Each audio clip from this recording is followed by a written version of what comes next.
Selamat pagi, salam ceria Sejahtera Asia hari ini. Bersiaran secara langsung semestinya di Sejahtera Asia di Kuching, Sarawak. Betul, Cik Jess? Di Sarawak. Dan hari ini hari Khamis. Berapa bulan itu, Jess? Hari itu 9 bulan April 2021. Selamat gig berpuasa, betul sih. Betul sih. Berapa hari gig ya Wan Alif? Puasa si Wan Alif kelak. Puasa, kedaknya si puasa. Dan hari itu merupakan 25 Syakban 1442 Hijriah. Dan kita bersiaran secara langsung di TVS 122 Astro dan juga My Freeview. Jess, apa khabar? Sihat, Jess? Sihat walafiat. Sihat walafiat. Walaupun tadi Jess cakap dia penat sedikit. Ada penat sedikit. Kerja ni apa Jess rasa penat tak kerja ni? Penat juga, tapi ini adalah satu katakan rutin. Rutin. Jadi perkara yang kita suka buat, ada masalah untuk kita. Tapi satu je rasanya yang Jess tak penat. Apa? Tak penat ke jadi cantik hari-hari? Okey, yang tu kita gurau-gurau. Kita kena senyum pagi-pagi sebab apa? Senyum pagi-pagi. Pagi ni kita nak senyum sebab kita nak jangan stres kerja. Dalam pandemik macam ni kita masih lagi berhadapan dengan musuh halimunan. Musuh halimunan yang kita tak tahu di mana keberadaannya, dan yang pasti kita kena kawal kendiri kita agar kita tidak menjadi mangsa jangkitan COVID-19. Dan hari ini apa topik kita sebenarnya? Baik, hari ini kita ada tetamu undangan kita. Lepas tu topik kita mengenai kesejahteraan. Seperti Sejahtera Asia. Kesejahteraan pekerja di tempat kerja waktu pandemik. Kita nak tahu nanti, kita akan kupas lebih lanjut. Kita akan bersama dengan Encik Riziandi bin Haji Nawawi. Betul. Nanti. Lepas ini ya? Betul, selepas ini. Jadi seperti biasa, saya nak bagi teka-teki lagi dengan Wan Alif. Ada lagi dekat teki dia. Tu dia. Okey, Wan Alif. Yang ini semua orang tahu tak? Takkan Wan Alif tak tahu. Tempat ni memberi makan, minum dan tempat tinggal ataupun tempat tidur secara percuma. Tapi tak ada siapa yang suka tinggal dekat tempat tu. Dekat mana tu? Apa ni tempat tidur percuma? Tempat tidur percuma, tempat makan percuma, tempat minum percuma, semualah dia provide dalam tu. Tapi tak ada siapa yang suka tinggal. Saya tahu. Apa? Hospital Bahagia. Itu pun logik juga logik juga. Tapi ada satu lagi lah Wan Alif, penjara. Penjara. Tapi satu je penjara yang buatkan saya gembira. Apa? Penjara di hati awak. Dia ni memang penuh dengan manis-manis ni ya. Pagi ni kita kena positif, kena manis. Jangan ada yang jadi toksik ya. Betul. Kalau kita Wan Alif, selalunya kita makan pisang kan, kita buang kulit. Tapi ada orang dia tak buang kulit tu. Dia buang apalah? Orang makan pisang tak buang kulit, tapi dia buang apa? Saya rasa dia buang buang yang benda negatif tu lah. Benda tu tak boleh sebut, Benda tu negatif tu. Betul tak? Buang tebiat. Itu Jess lah, buang tebiat. Dengan kulit-kulit dia makan. Tipu puji hari ni ya. Itu bukan buang tebiat, itu adalah anugerah. Okeylah Wan Alif, kita teruskan saja dengan perincian COVID. Ni nak bagi kesedaran kepada semua orang sebab kes COVID semakin menjadi-jadi. Betul tak? Dan saya mulakan untuk perincian status terkini COVID-19 di Malaysia. Setakat semalam 7 April 2021, sebanyak 1,304 kes baru direkodkan. Dengan perkembangan terbaru ini, jumlah kumulatif kes positif COVID-19 meningkat kepada 354,468 kes. Dan ini menjadikan kes yang masih aktif sebanyak 14,097 kes. Dan dalam laporan harian COVID-19 semalam juga, sebanyak 1,199 kes sembuh baru direkodkan, dan ini menjadikan 339,067 pesakit telah pulih dan dibenarkan discharge, dan peratus kes sembuh mengikut laporan ini iaitu 95.65%. Duka cita dimaklumkan terdapat 4 kes kematian baru dicatatkan semalam melibatkan kesemuanya warga negara, dan ini menjadikan jumlah kematian disebabkan jangkitan COVID-19 iaitu meningkat sebanyak 1,304 kes. Sejahtera Asia mengucapkan salam takziah kepada ahli keluarga mereka. Dan dalam pada itu juga, sebanyak 194 kes sedang dirawat di unit rawatan rapi ICU, dengan 86 individu masih bergantung dengan alat bantuan pernafasan. Di sini menyaksikan Perak di sini menyaksikan Perak pula. Di sini menyaksikan negeri Sarawak sebagai negeri yang mencatatkan kes tertinggi, iaitu sebanyak 332 kes, diikuti Selangor dengan 294 kes dan juga Johor 102 kes. Kita masih lagi 3 angka, Jess. Dan dengan situasi yang sekarang, situasi sekarang kita tidak tahu lagi. Gurau lagi. Dan kita teruskan untuk COVID-19. Silakan untuk negeri Sarawak. Alif ni berita sedih macam ni pun dah sangat gelak dah. Alif tersasul pagi-pagi. Baik, saya teruskan dengan perincian di Sarawak. Sarawak pada Rabu mencatatkan sebanyak 332 kes baru positif COVID-19 seperti yang Wan Alif maklumkan tadi, masih di angka yang tidak selesa. Jadi ia menjadikan jumlah keseluruhan kes meningkat kepada 18,496 kes. Daripada 332 kes baru yang dilaporkan, seramai 47 orang telah menunjukkan tanda dan mengalami gejala jangkitan COVID-19 semasa saringan. Manakala seramai 279 kes yang dikesan adalah terdiri daripada individu yang diberikan perintah kuarantin. Nampak tak? Kalau tak kuarantin tadi, bagaimana? Memang teruk lagi ni. Jadi sementara itu, sebanyak 158 kes baru telah pulih dan dibenarkan discharge, yang menjadikan jumlah keseluruhan kes positif COVID-19 yang telah pulih atau dibenarkan discharge seramai 15,087 orang atau 81.57% dari jumlah keseluruhan kes COVID di Sarawak. Dan terdapat 2 kes kematian turut dilaporkan pada Rabu, di mana angka kematian telah bertambah sebanyak 116 orang. Berita yang kurang menyenangkan lagi ditambah dengan kehadiran 2 kluster baru, iaitu kluster Jalan Bangunan Kerajaan, Beluru dan juga kluster Sungai Kawi, Meradong. Jadi angka COVID-19 yang tidak selesa ataupun masih di angka yang membimbangkan ini, kita katakan agak merosot ya. Ini telah membawa ke perincian berita yang kurang menggembirakan, ya Wan Alif, betul? Ya, betul. Kurang menggembirakan berita yang kita terima semalam, di mana Dewan Bandaraya Kuching Utara DBKU dan juga Majlis Bandaraya Kuching Selatan MBKS membatalkan penganjuran Bazar Ramadan susulan daripada keadaan semasa COVID-19 di negeri ini. Pengarah DBKU Dr. Mursidi Ahmad dalam kenyataan berkata, keputusan ini adalah untuk mengelakkan berlakunya kes kontak rapat sekaligus membantu kerajaan membasmi penularan pandemik ini. Manakala untuk keterangan daripada Datuk Bandar Kuching Selatan pula, iaitu Datuk Wee Hong Seng, berkata pihaknya turut mengambil langkah sama dengan membatalkan Bazar Ramadan yang sebelum ini dirancang dibuka di tapak letak kereta berdekatan Pasar Komuniti Setutong. Katanya penarikan semua kebenaran pembukaan bazar dilakukan untuk mengelakkan kesesakan orang ramai dan menjadi punca kepada penyebab wabak berkenaan. Oleh itu, kedua-dua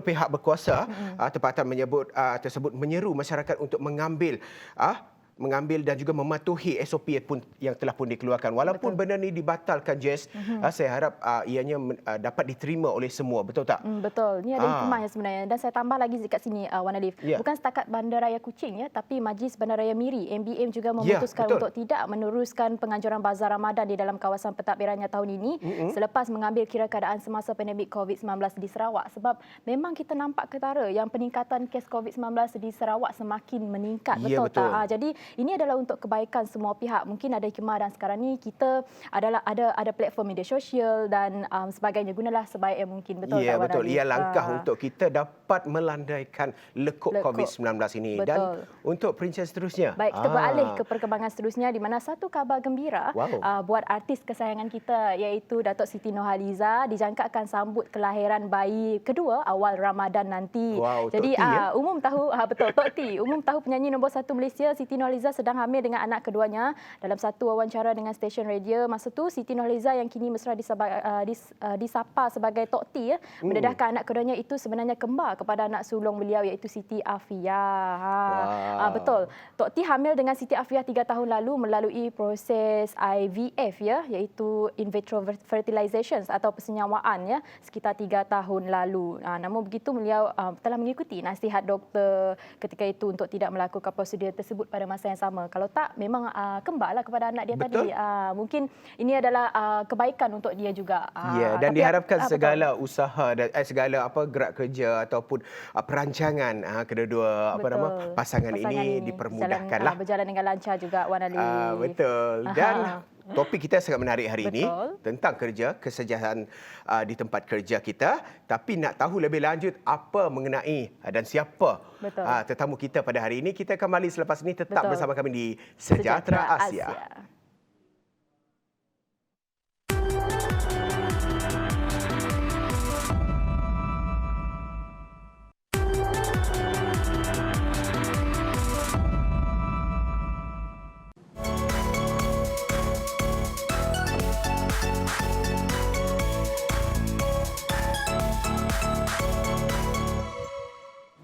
Kembali lagi bersama kami di Sejahtera Asia. Nak tanya ni, dah makan ke? Dah ngupi-ngupi? Orang kata. Pagi ni perlu ada kopi panas. Betul. Pentingnya kopi panas sebab apa? Sebab pembuka rancangan pagi anda adalah Sejahtera Asia. Seperti letak topik kita je juga. makan makanan. Betul, tak? letak je depan-depan ni.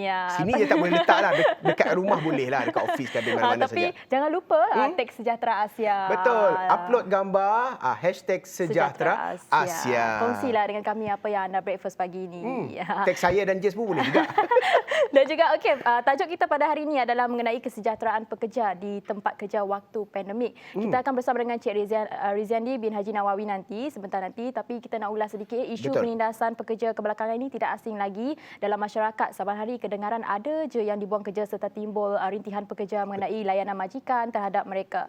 Jadi bukan itu sahaja Walif, ramai juga diarahkan bekerja lebih masa dengan gaji yang sangat rendah. Kajian juga dijalankan sebuah syarikat muda alih sebagai contohnya berpekalan di Amerika Syarikat lah mendedahkan Kuala Lumpur ni sebenarnya adalah selaku keempat tertinggi terbeban dengan kerja. Jadi untuk mengulas lebih lanjut apa maksud kesejahteraan pekerja ni, kita akan bersama dengan Cik Riziandi bin Haji Nawawi. Selamat pagi, selamat datang. Selamat pagi host Alif dan Jessica. Ya, selamat Dah datang. minum kita tak? Dah. Awal pagi dah minum. Awal pagi. Awal pagi ya. Kita dah, Jess? Dah. Dah juga. Kelak puasa, kelak awal lagi. Baiklah, Cik Riziandi, kita nak tahu apa yang dimaksudkan dengan kesejahteraan pekerja di tempat kerja. Host Jessica. Kalau kita melihat dari sudut kesejahteraan pekerja itu, dari sudut World Health Organization WHO, iaitu kesejahteraan dikaitkan rapat dengan definisi kesihatan merujuk kepada kesihatan fizikal, mental, sosial, dan bukan sekadar untuk ketiadaan penyakit, tetapi dia dapat berfungsi secara keseluruhan di tempat kerja lah. Ya, betul. Dan kalau kita lihat dari sudut OSH pula, iaitu Occupational Safety and Health, konsep menyimpulkan ciri-ciri kualiti kehidupan di seorang pekerja itu meliputi aspek kerja dan kesihatan, dan memberi tahap impaknya, memberi tahap produktiviti yang tinggi kepada organisasi dan komuniti. Dan seterusnya kalau kita lihat dari sudut ILO pula, iaitu International Labour Organization, iaitu satu badan dunia yang menjaga pekerja di seluruh dunia, iaitu undang-undang pekerjaan dan sebagainya. Pekerja berkait rapat dengan semua aspek kehidupan, iaitu kualiti kehidupan dan keselamatan persekitaran kerja secara fizikal itu sendiri diambil titik berat untuk menjaga kesejahteraan pekerja. Boleh kita simpulkan di sini bahawa aspek kesejahteraan pekerja itu adalah meliputi aspek kesihatan, fizikal, sosial dan keselamatan diri pekerja dan di dalam organisasi tersebut juga. Dan barulah dia dapat menyumbang produktiviti dan impak output yang lebih besar kepada organisasi tersebut. Ya, betul. Banyak aspek ya. Betul, banyak aspek. Banyak definisi daripada pelbagai badan-badan, tapi tetap masih menjurus kepada satu aspek yang sama, iaitu daripada segi penjagaan mental, sosial dan fizikal dan sebagainya. Ya, betul. Dan benda ni pentinglah untuk menjadikan seorang pekerja yang produktif dan menyumbang kepada pembangunan agensi ekonomi ataupun dan juga, jabatan yang di walaupun kita lihat itulah. yang menyumbang kepada agensi kan, tetapi impak besarnya dah menyumbang kepada negara sebenarnya. Betul, menyumbang kepada negara, terutama sekali ekonomi sebenarnya. Betul. Dan juga bagaimana kesejahteraan pekerja ini dijaga semasa musim pandemik ini? Dulu pada tahun 2020, iaitu suatu perintah kawalan pergerakan, kebanyakan pekerja bekerja di rumah. Ya, betul. Maksudnya kita work from home. Tetapi selepas dalam situasi pemulihan, pekerja sudah kembali untuk ke organisasi masing-masing. Maksudnya mereka dah pergi secara fizikal di organisasi masing-masing. Apa yang paling penting di sini adalah komunikasi berkesan di kalangan penyelia, di kalangan ketua jabatan sendiri dan pekerja itu sendiri. Betul. Maksudnya penyelia dan ketua jabatan harus memberi satu kepercayaan dan input yang positif kepada pekerja bahawa untuk datang ke pejabat adalah mereka dijaga dari sudut keselamatan, kesejahteraan mereka untuk datang ke pejabat. Maksudnya di mana pihak organisasi sendiri mengambil dan menitik beratlah maksudnya aspek keselamatan, aspek kesihatan dan aspek kawalan untuk seorang pekerja itu dijaga dari sudut SOP-nya.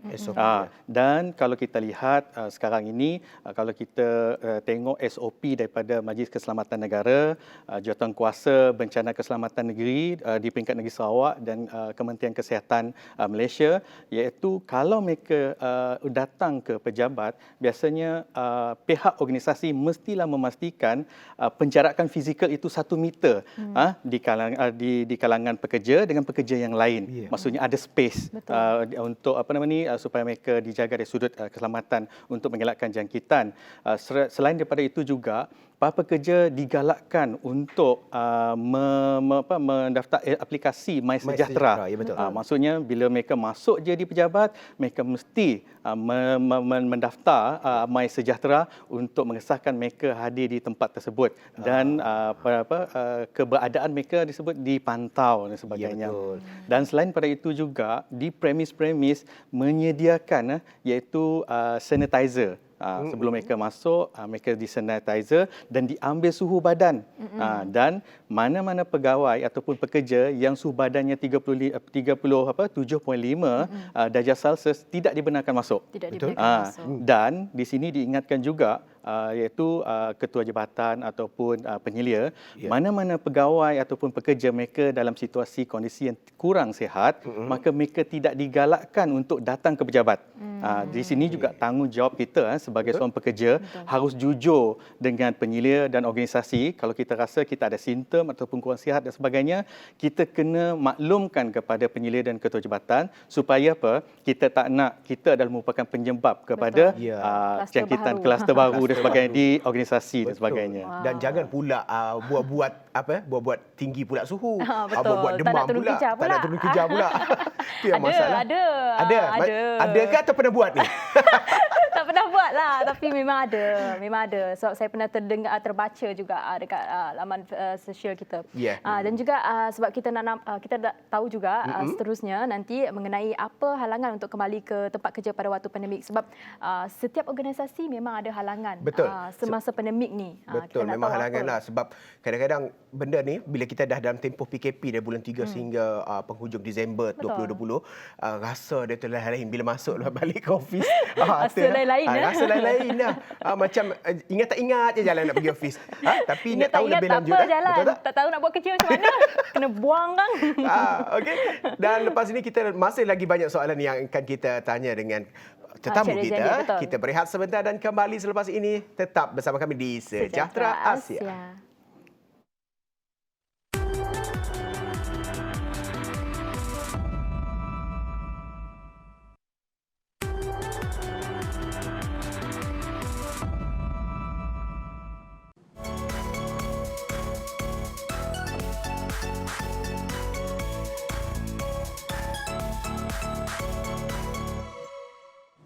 Kembali bersama kami di Sejahtera Asia bersama saya Wan Alif dan juga Jessica John. Dan hari ini topik seperti yang kita katakan tadi, Jess, topik kesejahteraan bekerja di tempat kerja masa pandemik tu, masa COVID-19 tu. Macam ni bekerja.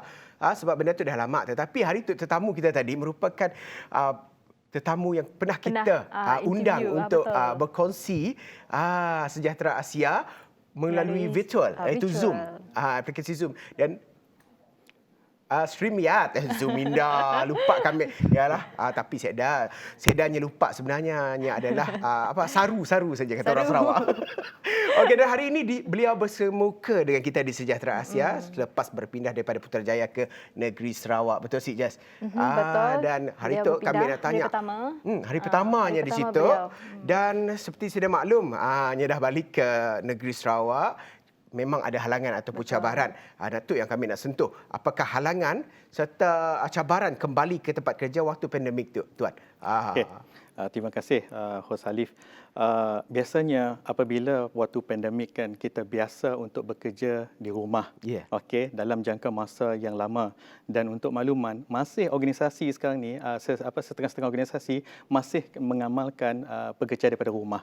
Okey. Tetapi kita melihat apakah dari sudut halangan apabila telah kembali ke pejabat. Yang pertama sekali iaitu berkenaan dengan seorang pekerja itu dia merasa keselamatan dia agak rasa macam terancam ataupun terkurang. Maksudnya dia kerisauan dia terhadap keselamatan dia untuk mendapat jangkitan COVID-19 juga di tempat kerja. Betul. Itu menjadi satu penghalang dan menimbulkan rasa kerisauan dan takut dia untuk datang ke pejabat. Itu yang pertama, halangan. Yang kedua iaitu seorang pekerja juga risau berkenaan dengan status kebersihan premis. Betul. Sebab apabila kita pergi ke pejabat, kita akan buka tombol pintu dan semua orang buka tombol pintu, tolak pintu dan sebagainya. Kalau tak ada automatik pintu buka dan sebagainya. Dan lift.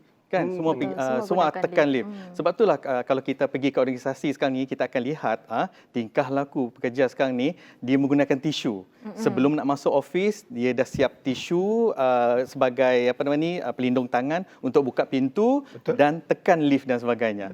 Itu adalah merupakan salah satu kerisauan dan kebimbangan jugalah. Dan yang seterusnya, waktu pandemik biasanya keluarga sebagai ibu dan bapa mereka menjaga anak-anak mereka di rumah. Tetapi dalam situasi sekarang ni taska dah dibuka. Betul. Dan sekolah dah dibuka dan kerisauan mereka untuk melepaskan anak mereka di sekolah dan taska itu menjadi satu halangan jugalah.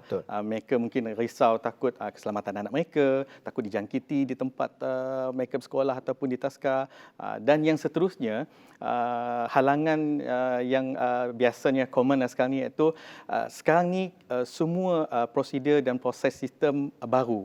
Maksudnya kita telah embrace menggunakan digital teknologi, digunakan secara online. Mana-mana pegawai ataupun pekerja yang agak kekok dan kurang kemahiran menggunakan aplikasi IT dan sebagainya, ini merupakan salah satu halangan dari sudut mereka melaksanakan kerja dan tugas. Betul. Mereka terpaksa belajar balik, mereka terpaksa membiasakan diri balik. Betul. Dan sebagainya supaya mereka rasa dapat melaksanakan tugas. Dan yang terakhir apabila kita melihat norma kerja seseorang pekerja itu ada berjumpa dengan klien ataupun pelanggan dan sebagainya, especially di kaunter-kaunter. Bagi jenis yang risau yang tinggi, mereka yang mempunyai kerisauan yang tinggi, ketakutan. Maksudnya apabila berjumpa dengan pelanggan dan sebagainya, dia tak tahu adakah pelanggan itu ada membawa virus atau tidak. Jadi menjadi satu halangan yang melaksanakan tugas dan kerja di tempat kerja. Semua elemen-elemen tadilah menjadi satu halangan kepada pekerja untuk kembali ke pejabat di organisasi melaksanakan tugas secara fizikal. Jadi itu merupakan halangan. Bagaimana pula Encik Rizandi kalau andai kata pekerja itu tidak enggan bekerja kerana ketakutan? Sebab tadi seperti Encik Rizandi maklumkan kebanyakan mereka ketakutannya disebabkan bagaimana untuk menyesuaikan diri dalam norma baharu. Bagaimana pula? Adakah mereka berhak untuk menolak enggan bekerja? Okey. Terima kasih host Jessica. Okey, bagi pekerja-pekerja yang dia macam ni sebab sebenarnya di dalam Perkhidmatan Awam sendiri telah menetapkan beberapa polisi, iaitu bagi mereka yang mempunyai penyakit kronik, ataupun ibu mengandung, mereka boleh memohon dengan penyelia dan ketua jabatan untuk dibenarkan bekerja daripada rumah. Sebab mereka adalah golongan yang berisiko. Jika mereka menolak secara sengaja, kita ada peraturan iaitu tingkah laku, tata tertib pegawai dan sebagainya di organisasi, dan mereka boleh diambil tindakan. Sebab apabila mereka bekerja di sesuatu organisasi, mereka mestilah mematuhi segala peraturan yang telah ditetapkan oleh organisasi tersebut kepada pegawai tersebut. Jadi mereka sebenarnya kalau diminta oleh ketua jabatan ataupun penyelia untuk kembali ke pejabat, maka mereka perlu kembali secara fizikal. Dengan mengambil kira, maksudnya tiada risiko. Di situ. Betul. Dan juga saya ada terbaca ni Seksyen 14.3 Akta Kerja 1955 yang memperuntukkan bahawa mana-mana tempat pekerjaan yang wujudnya bahaya ataupun yang dijangka menyebabkan kematian ataupun serius kepada fizikal mereka. Jadi mereka majikan dahulu mesti menentukan dahulu apabila keadaan ini wujud ataupun tidak. Barulah mereka boleh menolak untuk bekerja, betul tak? Betul. Biasa atau itu di bawah OSH lah yang jaganya. Betul. OSH. Betul. Ini sebenarnya betul. So ini sebenarnya sedikit sebanyak supaya orang ramai tahu sebenarnya kita tidak boleh menolak sebenarnya untuk bekerja, melainkan keadaan itu memaksa ataupun ada sebab-sebab dia. Mungkin masalah kesihatan ataupun sebagainya lah. Betul. Tapi kalau terpaksa dengan sengaja, betul seperti Tuan cakap tadi, boleh diambil tindakan lah, tertib atau sebagainya. Kita tak boleh menjadikan alasan Betul, di waktu alasan pandemik sebagai ini alasan untuk menolak permintaan rasmi organisasi, iaitu terutama sekali penyelia dan ketua jabatan lah. Dan juga ni bagaimana untuk mengubah pemikiran, contohnya dalam mengadaptasi norma baharu ni kembali ke tempat kerja ni, sebab mereka semua takut nak turun kerja. Bagaimana untuk tolak ataupun mengubah pemikiran mereka? Betul, mindset mereka. Untuk mengubah mindset, itu adalah mereka perlu menyesuaikan, mengadaptasi. Untuk makluman hos Alif dan Jessica, unit sumber manusia negeri sekarang ni ada menyediakan SCS Adaptive Workforce Mindset, iaitu satu kit saya boleh tunjukkan di sini dan saya boleh kongsikan, dan kita akan keluarkan untuk Penjawat Awam Negeri Sarawak. Kit ini adalah panduan supaya bagaimana untuk mengubah mindset supaya mereka rasa positif untuk ke pejabat dan sebagainya, iaitu dengan menggunakan konsep 5R. Iaitu reflect, recommit, re-engage, rethink dan reboot.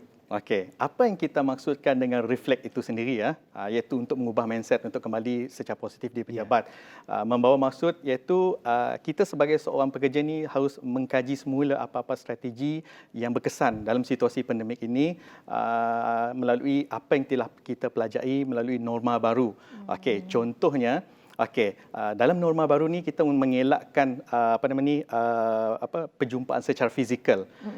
Di pejabat biasanya untuk menghantar satu surat ke seksyen-seksyen yang lain secara fizikal kan, iaitu kita ada office boy yang hantar surat dan sebagainya. Untuk mengelak, maksudnya kita kena menyediakan satu kaedah baru, iaitu kalau sekarang di Perkhidmatan Awam Negeri Sarawak kita ada sistem cactus. Maksudnya surat fizikal itu dimasukkan dalam sistem tetapi dipanjangkan melalui sistem. Betul. Jadi mereka tidak perlu menghantar secara fizikal.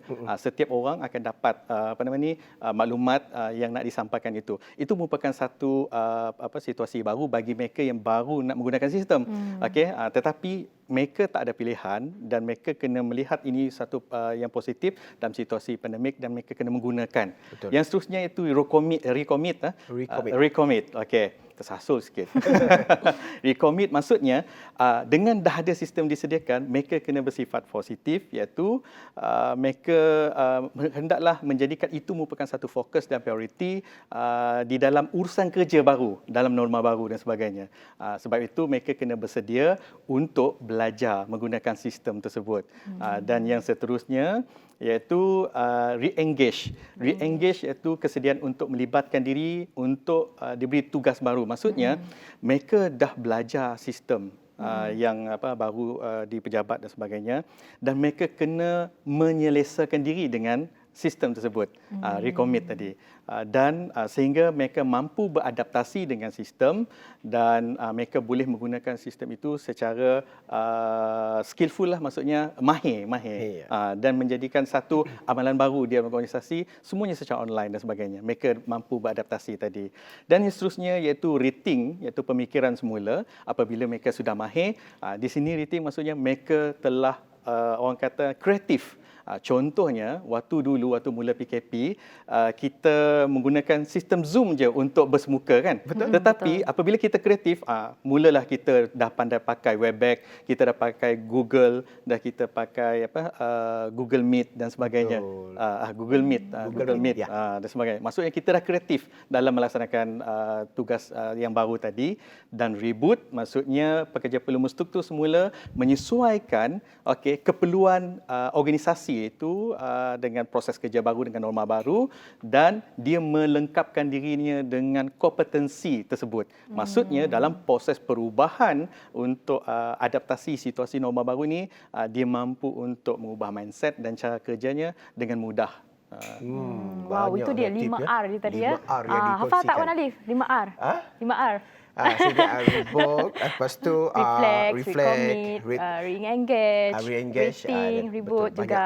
So, Ini hari adalah ni 5R. banyak ilmu dapat, Betul, banyak ilmu. Tapi kita kesentukan masa lah Wan Alif. Betul lah. Kita ada lagi satu slot pendidikan bersama kita nanti, Cikgu Azila. Tapi apa pun, Cik Rizniandi, terima kasih banyak-banyak. Jangan jerak ya. Datanglah jerak. selalu untuk kongsi-kongsi tips. Terima kasih banyak-banyak ya. Sama-sama. Terima kasih kerana sudi datang ke Sejahtera Betul. Asia. Terima kasih juga kepada Sejahtera Asia disebabkan sudi untuk menjemput. Okey, Rancangan kali sama-sama. ini. Perkongsian yang sangat-sangat berguna. Betul. Bagi kita pekerja ni memang boost lah bila dengar, betul tak? Jangan ada alasan lagi jangan ada turun alasan. kerja bila dapat surat terus turun kerja. Dan selepas ini kita ada slot pendidikan. Betul, bersama Ya, Cikgu Cikgu Azila. Jadi jangan ke mana-mana, tetap setia bersama kami hingga ke akhir rancangan. Hanya dalam Sejahtera Sejahtera Asia. Ras-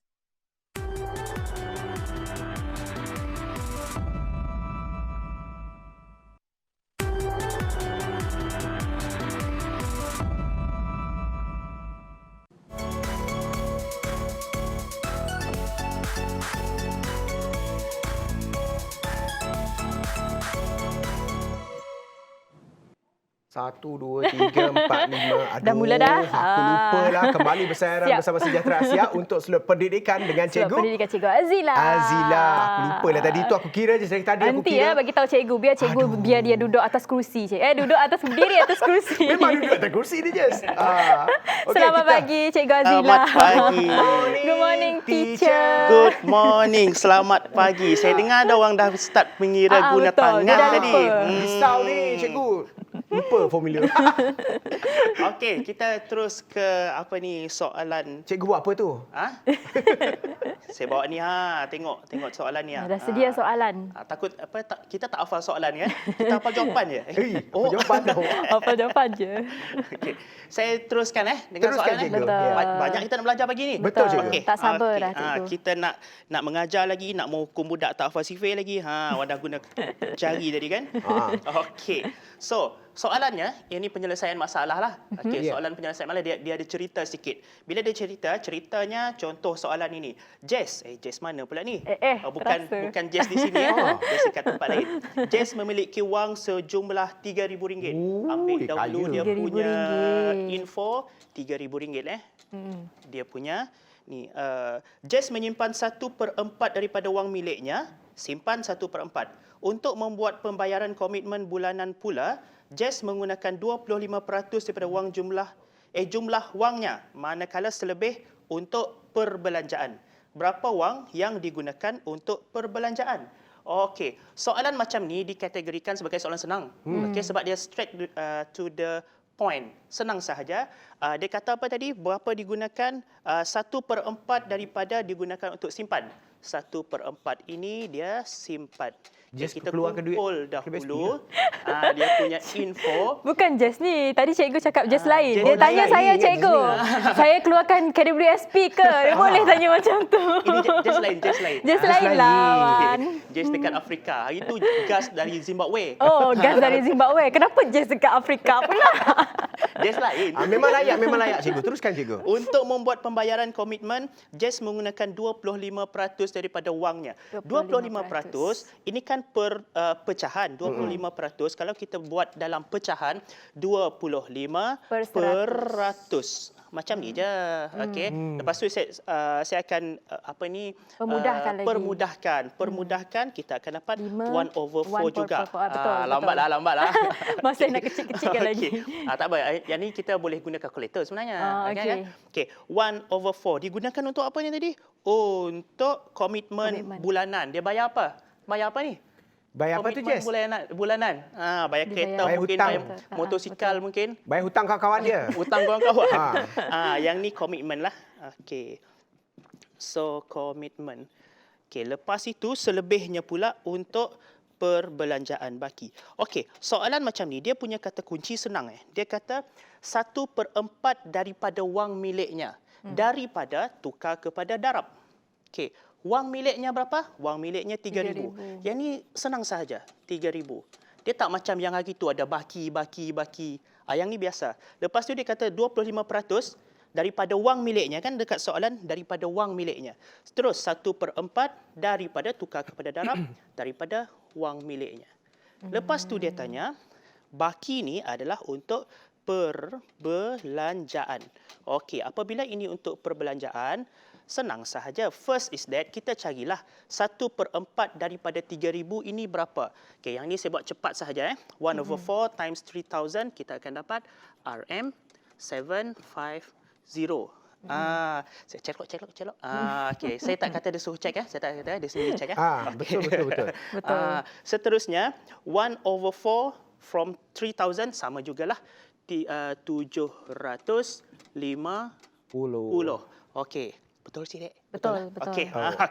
Seterusnya, dia tanya selebihnya pula adalah untuk perbelanjaan. Dan soalan ni tanya tadi, berapa ni perbelanjaan ni? Senanglah. 3,000 ni, make sense kan? 3,000 ni, tolak ini, 700, tolak ini. 750. Buat je ayat matematiknya. RM 3,000 tolak dengan RM 750. And then tolak lagi RM 750. Untuk adik-adik pelajar, terutama sekali yang ambil UPSR lah, saya memang akan wajibkan mereka mesti ada ayat matematik. Mesti ada. Kadang-kadang student ni dia dapat poin. Kadang-kadang dia lupa, dia terus pergi ke bentuk lazim. Dia tu buat pengiraan. Better macam ini. Dan kalau dalam kelas saya memang saya wajibkanlah. Tak ada better-betternya. Memang wajibkan. Jadi yang ni kalau dikira dapat RM 1,500. Okey. Yang ini soalan senang. That's why saya tak ada lukis apa-apa. Kerana ni, apa dia kata, selalulah student memang selalu jumpa soalan seperti ini. Okey. Soalan kedua terus lah. Boleh tak saya terus ke soalan kedua? Boleh. Soalan kedua best. Yang itu barulah menggunakan kira-kira tadi. Kira-kira pula. Lukis-lukis. Ada bakinya. Baki dia ada confusing sikit lah. Yang tu kita nak belajar. Yang ni dah biasa. Lukis saya minat, cikgu. Yang tu minat. Okey. Jangan kira guna jari lagi. Saya padam. Okey. Padam dulu. Okey. Apa soalannya yang kedua tadi? Mana soalan ni? Masa cari inilah hilang. Hilang pula soalan. Okey. Ini soalan ni. Encik Im. Siapa Encik Im? Kenal tak? Kenal. Ada kawan nama tu? Ada kawan kawan kami tu. juga, cikgu. Kawan kelas sebelah kot. Tak kenal. Tak kenal. Encik Im menyimpan 1/4 daripada wang miliknya. 2/3 daripada baki yang tinggal digunakan untuk perbelanjaan. Okey, dia ni ayatnya timpak-timpak sikit. Manakala 200 digunakan untuk bayar hutang kepada rakannya, tapi dah tak mention lah siapa rakannya. Cukup Dan baki sebanyak 500 diberikan kepada orang tuanya. Berapa jumlah asal wang milik Encik Im? Kita nak tanya dia berapa jumlah asal duitnya ni. Tadi Jess ada 3,000. Yang tadi memang dah bagi siap-siap dah. Yang tu biasa. Yang ini soalan ni yang tak biasa. Dia bagi berapa baki, last dia nak berapa keseluruhan. Okey, apa soalan ni tadi? Encik Im menyimpan 1/4 daripada wang miliknya. 1/4 daripada wang miliknya dia simpan. Okey. Selepas itu 2/3 daripada baki. Ini bukan 2/3 daripada keseluruhan 23 daripada baki adalah digunakan untuk apa ni? Pakai Im apa tu? Belanja. Okey, belanja. Yang ni dia guna untuk belanja. Lepas itu dia kata 200 digunakan untuk bayar hutang.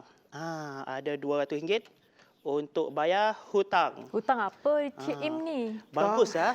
Awal-awal dah allocate duit Kecil-kecil dah pandai berhutang kan? Kecil pada hutang. RM200. Aduh. Okey. Dan baki sebanyak 500 diberikan kepada orang tuanya. Baki 500 diberikan kepada orang tuanya. Orang tuanya. Okey. Berapa jumlah asal wang milik Encik Im? Jadi caranya, first is that dia kata 1/4 daripada jumlah dia simpan. Jadi kita buat gambar rajah ini. Okey. Lukis-lukis. Mana tengah-tengah? Ini tengah-tengah. Betul. Betul Cun. Oh, pandai melukis tu. Saya sebenarnya nak jadi cikgu pendidikan seni. Pendidikan seni. Tapi lukisan saya terlalu abstrak. Jadi tak boleh dijadikan cikgu. Penuh seni ni cikgu. Penuh seni kan. Orang lain tengok ni macam tak lurus tau. Tapi orang yang abstrak ni dia tengok ni lurus. Perfect. Okey. 1/4 dia guna untuk simpan. Okey, ini dia simpan. 1/4. So, ini dia simpan. Okey. Boleh tahu tak bakinya mana? Ini baki Ni. 3 kotak ni adalah dia punya baki. And then dia kata 2/3 daripada baki digunakan untuk belanja. 2/3 cun-cun untuk 3 kotak nak. Okey, saya buat dekat bawah senang nak tengok. Okey, ini di sini, ini di sini. Okey, ini baki dia tadi. 2/3 guna untuk belanja. Ini belanja, benamiak untuk belanja. Itu. Belanja. Lepas tu, daripada dah simpan, dah belanja, ini adalah value, nilai yang kita tak tahu berapa dekat sini. Tapi dalam ni dia ada bagi clue. Selebih ini adalah 200 untuk hutang. Dalam ni lah 200 tu. Betul. 200 untuk hutang. Dan seterusnya untuk orang tuanya 500. 500 dalam ni lah. Okey. Apa yang kita faham, konsep untuk pecahan ini, setiap kotak ini nilai dia sama. Nilai sama. Dia tak boleh ini 200, ini RM1. Ini RM3.5 tak boleh. Dia mesti semua sama. 50 Jadi, sen. jangan 50 sen. Okey.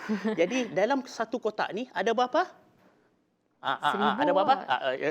700. Tambah Salah. dengan 700. 700. Dia Satu tambah kotak 500. 700. Dapat 700. Lambat Habis tu tak ada duit lagi ke dia? Tak, yang ni, kan dia dah simpan dah. Dah simpan. Ni masih simpan. Mengerti benda dia simpan. Gua je nak tahu duit Im. Okey. 1/4 dia dah simpan awal-awal dah. Ada lagi betul. duit dia.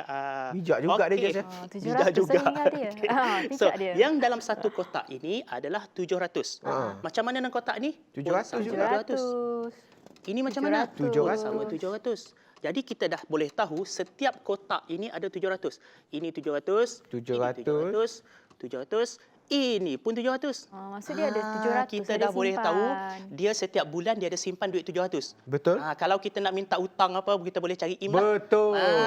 Kita kurang 100 ke, kurang 200, at least dia ada simpanan 700. 700. Dah tahu dah duit Im dah tu. Okey.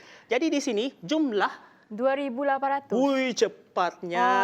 Okey. Tapi Jess punya besar lagi lah tadi. Oh, Jess lagi tadi Besar lagi lah daripada dia. Besar lagi. Tapi Jess bagus belanja dia ikut keperluan yang ni. Apa Betul. belanja tu? Yang penting Im ni dia ada bagi orang tua. 500 dia bagi orang tua dia. 2,800. Betul. Boleh faham tak ni? Boleh. Boleh faham Yang ni best, yang ni best. Best Yang juga, lukis macam ni best. Ni memang Lukis-lukis bergerak lah otak ni pagi. Bergerak. Yang tadi beku sikit. Yang ni bergerak. Ada lagi. Ada Kita lagi? nak kongsikan nanti. Tak? Ada lagi, Ada ada lagi. lagi. Tapi kita kena rehat dulu. Ni, Wan Alif. Ya, betul. Pula dah sebut. Baiklah, kita berehat sebentar. Jadi kepada adik-adik yang kena kuarantin ke, nak buat exercise ke, jangan ke mana-mana. Tetap setia bersama kami hanya dalam Sejahtera Asia.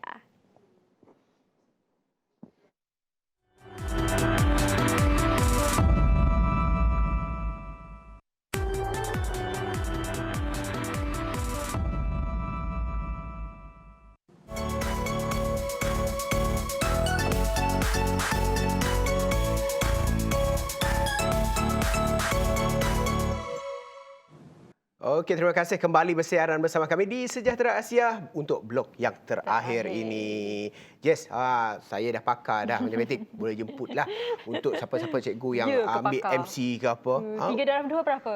Tengok cikgu tu. Cari cikgu. Alasan. Pandainya. Okay.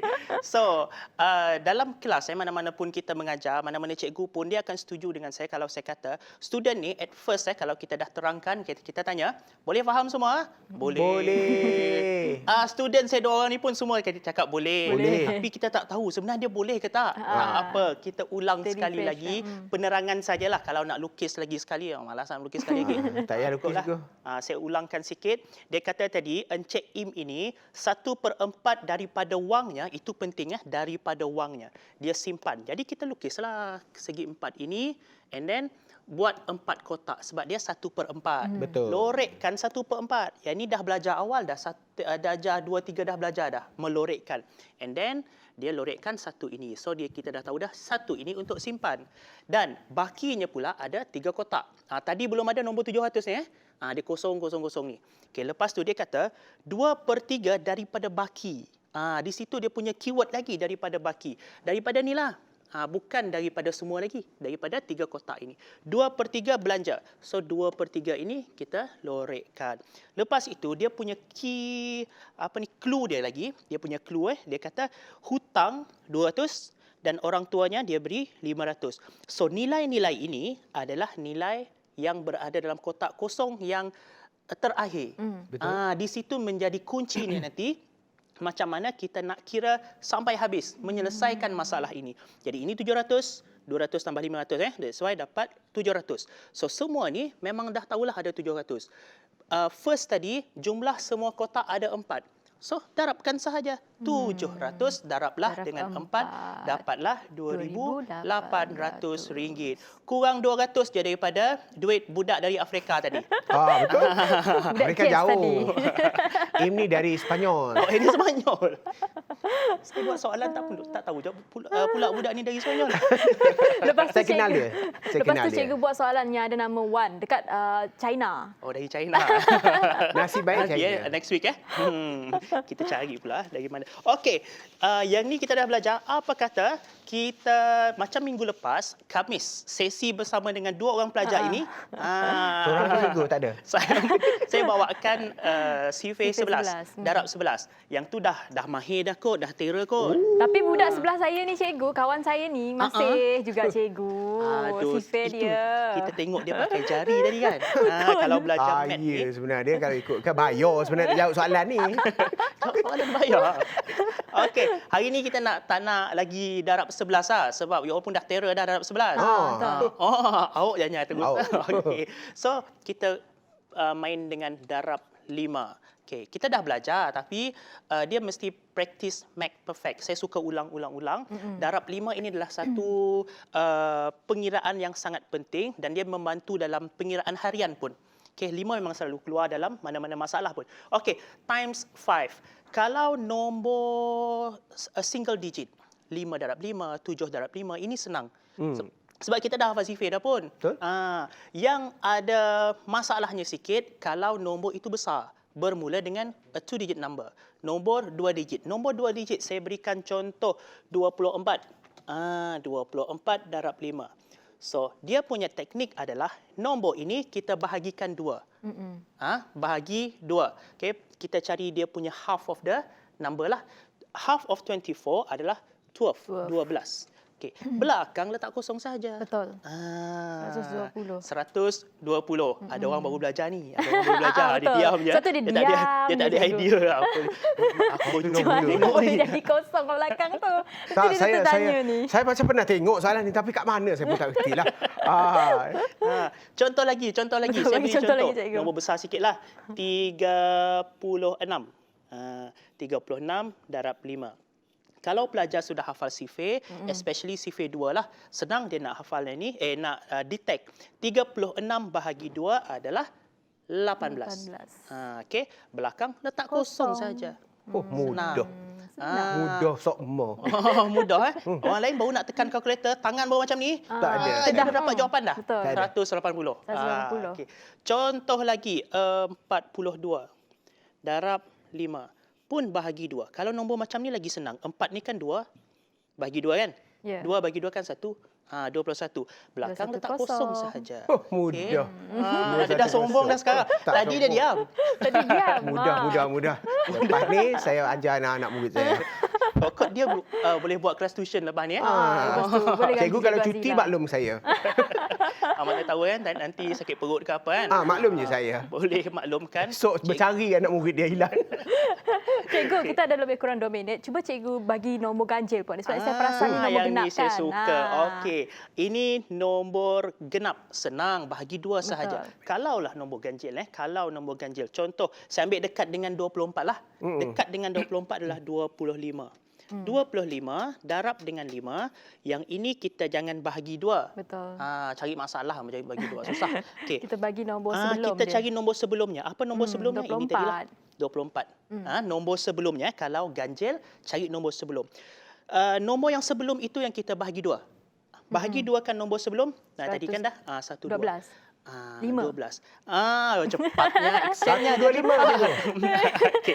Ini Saya bagi jawapan dengan Jess. Oh, dia bagi jawapan. Ke dia tiru jawapan kita. Kalau nombor itu nombor ganjil dia tak boleh letak kosong lagi dah. Dia mesti letak 5. Betul Kalau tu. kita perhatikan sifar 5 macam tu. Betul. Belakang dia turn sifar 5 sifar 5 sifar 5. Yeah. So macam ni dah dia. 1 2 5. Itulah Jess. Itu dia Itulah hasil jawapan dia dia. Jess. Wah. So kita dah kesutukan masa. Setakat ini saja. Banyak Terima lagi kasih nak cikgu. ajar ni. Terima kasih cikgu. Cepat dia nak habis kelas cikgu. Sebagai penutup sejahtera Ada Asia lagi pada pantun dia. sejahtera Asia pada hari ini, saya nak berpantun. Sawah padi luas terbentang, kuning keemasan indah mayanya. Mempercayai asas berpegangan, barulah kesejahteraan kekal selamanya. Jumpa lagi dan tetapkan kesetiaan anda bersama kami di Sejahtera Asia dan saya Wan Alif. Dan saya Jessica John daripada Inspirasi kami Kami cetuskan cetuskan inovasi. inovasi. Assalamualaikum. Bye bye.